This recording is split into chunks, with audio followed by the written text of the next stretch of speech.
Nous allons faire connaissance dans ce roman avec une famille un peu particulière.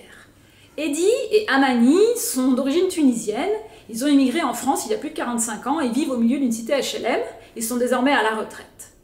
Avec eux vit leur fils, Salman, une sorte de Tanguy de plus de 30 ans qui est surdiplômé mais qui a préféré travailler dans un fast-food et surtout rester vivre chez papa et maman.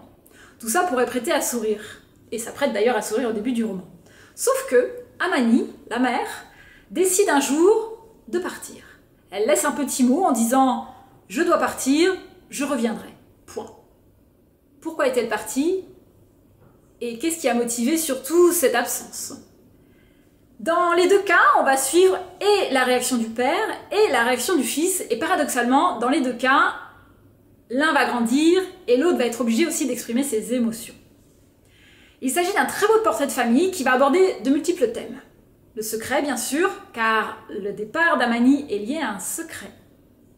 Qu'est-ce qui s'est passé en Tunisie il y a 45 ans pour qu'elle et son mari partent? Ça parle bien sûr de la famille et des non-dits, du silence.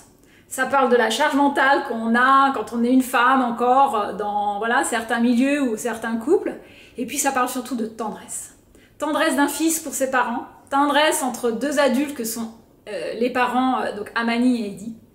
Et puis on en sort avec beaucoup de joie car il y a beaucoup de dérision dans ce livre. Salman sait bien qu'il est beaucoup trop âgé pour vivre chez ses parents et pourtant il n'arrive pas à sortir de ce cocon. Le départ de sa mère va un petit peu le forcer et va l'obliger à grandir. C'est un très beau premier roman.